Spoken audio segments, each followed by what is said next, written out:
Is it 15 minutes? It's 15 minutes until I get you. So our next speaker is George Blaylock-Squibbs, and he's talking about the chemistry of gravitationally unstable disks. Oh, yeah, I'm George. I'm a postdoc from the University of Central Lancashire, and I'm going to be talking about some of the work I've done over the last 6 months looking at the chemistry of gravitationally unstable disks, where I'm using Phantom to model the disks, and then I'm using KROME to model the chemistry of those disks as a post-process. So before I get into some of the chemistry, I'll talk about the background. What are gravitationally unstable disks? So you have your protoplanetary disk, and it becomes gravitationally unstable if this Q parameter is met. The idea of this is that those two terms in the numerator, CS and omega k, that's the epicyclic frequency, that's the rotational support. CS is the sound speed, so this is the pressure support, and sigma is the surface density, so it's a stand-in for the mass. So if you have so much mass, or the disk is massive enough, the pressure and rotation support lose out the gravity, and you form spiral arms as a gravitational instability. So this is what we're seeing in models. What do we see in reality? So we see these observations from Speedy et al. 2024, showing spiral arms in AB Aurigae. So this is the 13 CO moment 1 maps for ALMA. So this is the line of sight velocity to that disk, and we can see very clearly by those black lines here, just highlighting where the spiral arms are in that disk. Cool, but are there any other signatures we can use to say that these spiral arms are gravitational instabilities? We can look for this kinematic signature along the minor axis of the disk called the GI wiggle. So it's good. We see in nature what we expect to see based on our models. So why do we need gravitational instability disks to go on to form planets? So, I should have mentioned, those spiral arms, if they can cool fast enough, they're going to fragment, and that goes on to form planets. Why do we need this kind of theory? Well, we need to form giant planets rapidly. The gas in these disks is not going to last for long. Typical protoplanetary disk lifetime is only a few mega years, and the gas is going to be depleted before that as well. So the core accretion model, it takes quite a while to form your planet.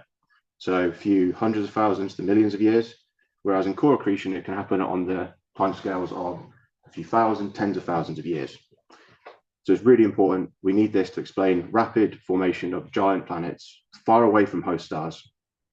However, it may be possible to form giant planets using core accretion if the metallicity of disks is high enough. So I've talked about how planets might form in gravitational instability disks.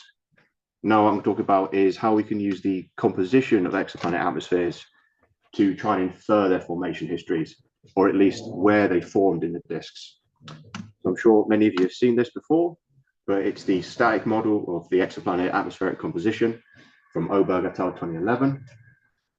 Basic idea is you are comparing the atmospheric composition of your exoplanet to the composition of your star, where the star is a stand-in for the primordial composition of your protoplanetary disk. So what this allows you to do is you get this plot here. So it's showing the C to O ratio, so the number of carbon atoms to oxygen atoms against the disk radius. And depending on where you are in that disk, that C to O ratio for the gas, shown by that black line, is going to be different. So this H2O here, this just represents the water ice line. So if you hit this, you're going to freeze out your H2O onto dust grains. And because you're freezing out one oxygen atom, your O abundance is going to drop. It's going to increase your C to O ratio. We also see this at CO2 ice line. It's about a half step increase compared to the H2O, just because for every 2 oxygen atoms that you are freezing out, you're freezing out 1 carbon. So this has been used to infer that some hot Jupiters form beyond the water ice line. So that's from Brewer et al. 2016. One of the things that needs to be considered when we look at reality is that ice lines are not static. They can move around in the disk. So basic idea is that there's also a disk height dependence.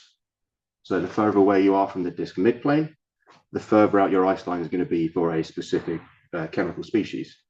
Also, it's the fact that the luminosity of the star is going to be quite different depending on what stage of the evolution it's on.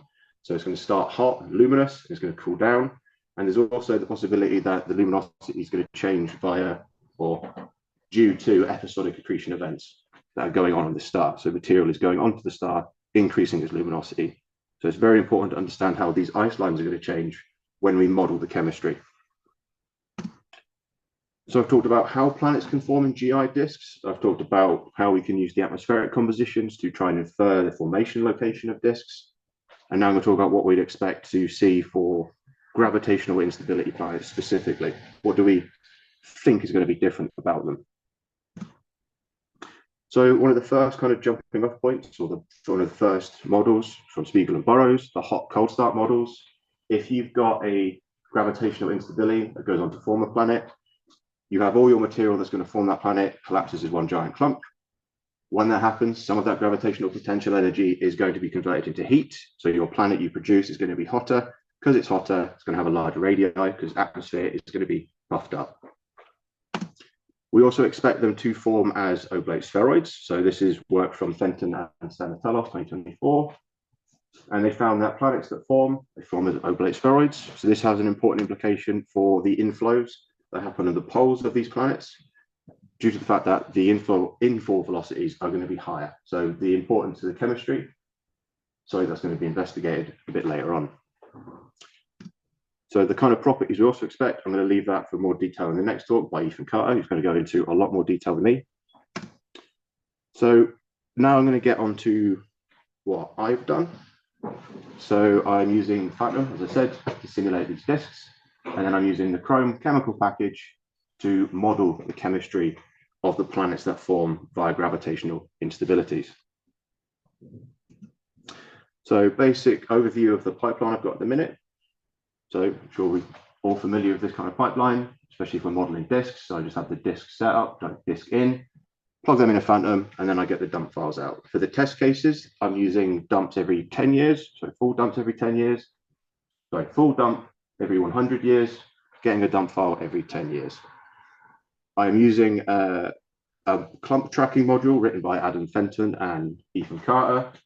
What this does is you can track certain SPH particles in the simulations and then output full dumps based on when their density changes.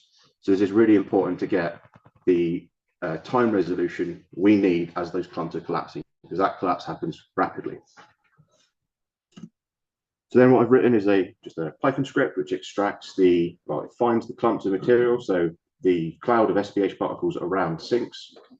I then extract the temperatures and densities of those particles, because I need these temperatures and densities to plug into the KROME chemical network to find out what the chemical abundances are of those particles.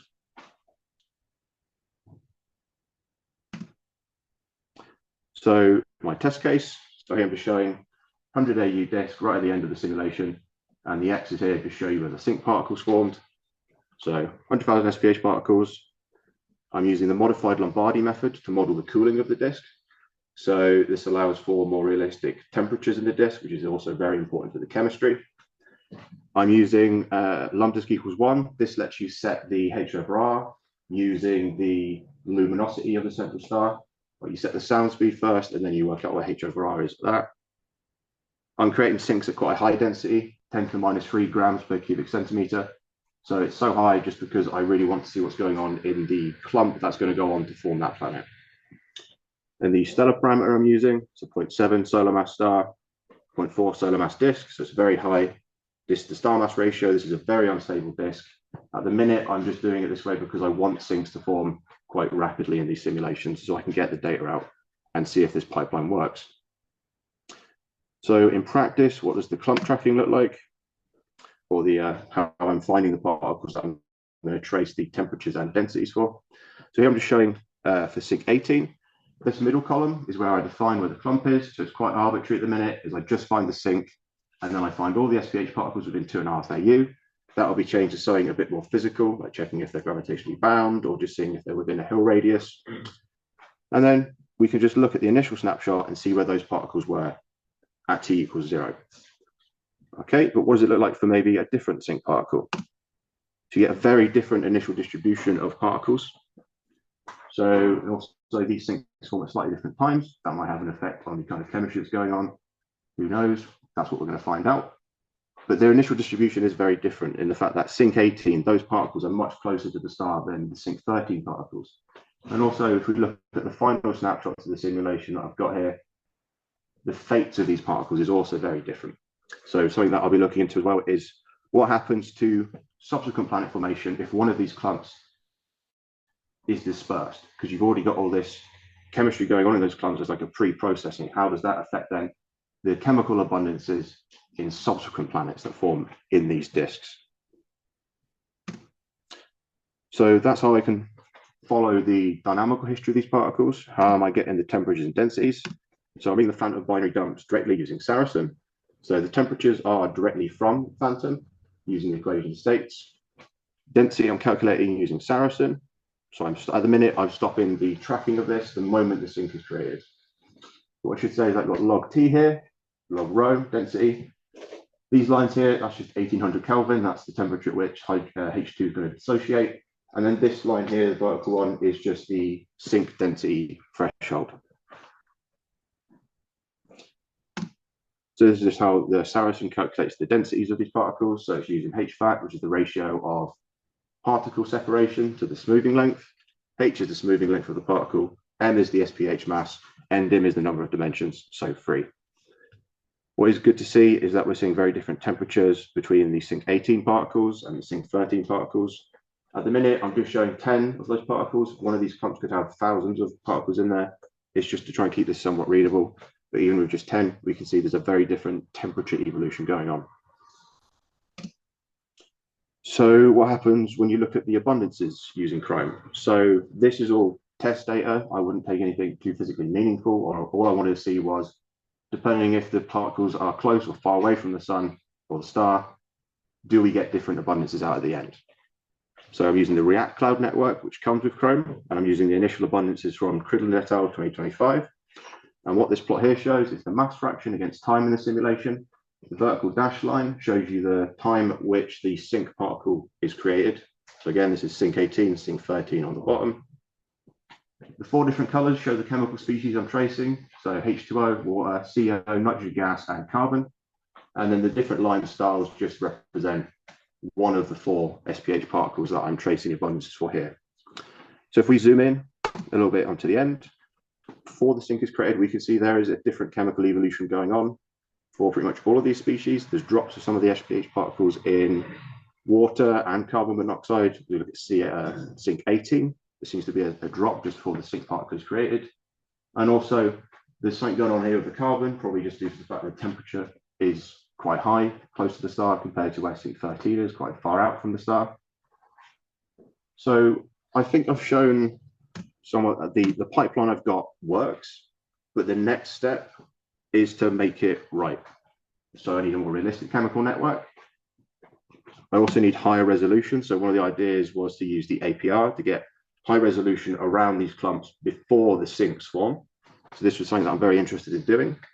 Another aspect of this work that needs to be done next is comparing the abundances I get out after those 2 steps to previous work. So comparing to the work of Cridland et al. 2025, where they were focusing on the chemistry around circumplanetary disks. So I want to see if my chemistry matches up with theirs, or is it different because they're looking at core accretion, whereas I'm looking at GI. One of the other things I really want to do is recreate observations to make sure that this network is physical as it can be. So this is just a model of the 2D structure of a disk. These contours here show you the emission of 12 CO. These contours here show you the emission of 13 CO. And we can use these isotopologues of carbon monoxide to actually probe the 2D structure of the disk. Closer to the midplane as well, we can use CS gas, or CS, the abundance is there, to actually probe quite close to the midplane.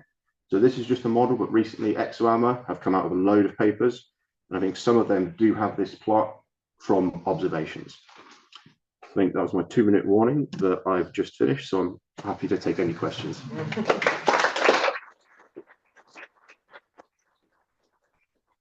Thank you, George. Any questions for George? Yes. So how does the gravitational instability relate to the size of the clumps that you form, and what exactly determines at what point it stops further fragmentation? And does it relate to the... So the fragmentation is limited by the opacity, which is dependent on the dust.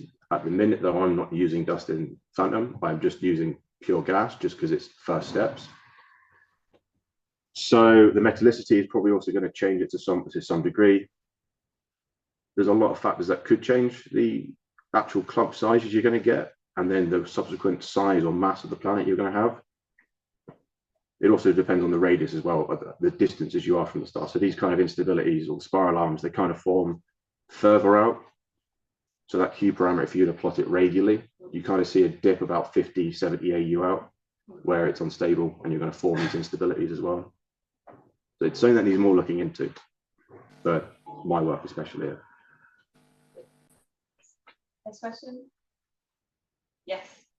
Well, you mentioned that planets form a place spheroid shape.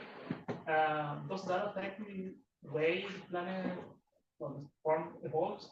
Does this phenomenon happen in both cold and hot planets? Can you ask me to repeat the question? Sorry. So if I understand correctly, the question is, do we see the oblate-spheroid shape of the planet in hot and cold start models?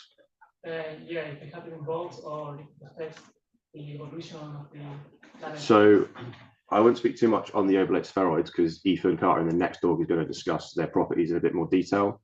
For the hot start, cold start, the basic idea was, I think I said in one of the slides, is that where they're hotter, because they form from a collapsing cloud of gas and dust, their atmosphere, the final planet will be hotter as well.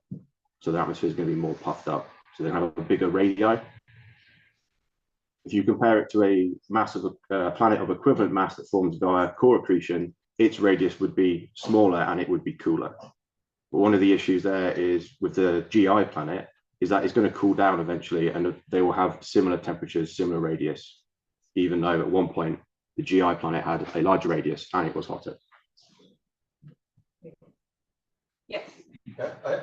I think KROME also provides cooling rates, and I think, well, cooling is essential for the stability of those arms. Yeah. You plan to take this as a feedback onto the simulation, or what kind of cooling did you implement? Because I think this is... So at the minute, the cooling it's the Radaprox cooling that Alison Young developed for Phantom. So it uses the disk scale height to estimate the opacities. One thing, so I was looking at using KROME to simulate, like couple it live, so I know that's been done for AGV winds. But the issue is I don't know which particles are going to end up in the clumps, if you see what I mean. So I'd have to run one simulation, work out where the clump particles are or what particles I need to trace, then run another simulation, but with KROME coupled to it with the same seed, if you see what I mean. Whereas if you do it as a post process, you can work out at the end of the simulation what particles you need to evolve, then just evolve the networks for those particles. Mm-hmm. I have a question, if that's okay. You said you have 100,000 particles. Yeah, but most people running without self-gravity, they'd be using 1 million particles. Yeah. Is the 100,000 particles because this is very computationally expensive, or you just want to do it quick? For this, it's just quick. Okay. Once we've got computer time, then I'll increase the resolution. At the minute, it was just run a simulation, run the network on it, go back and change something, run a new simulation. So it's very iterative. So I wanted the speed rather than accuracy at this point. Is it, can I ask, is it quite computationally expensive or just moderately? For Phantom, it is. For KROME, it's not as bad at the minute, but that's probably because I'm using the test network. If you start adding in extra stuff like the dust grains as well, and the heating and cooling from the chemistry, it's going to get quite expensive, I think. Yeah. All right. Thank you very much, George.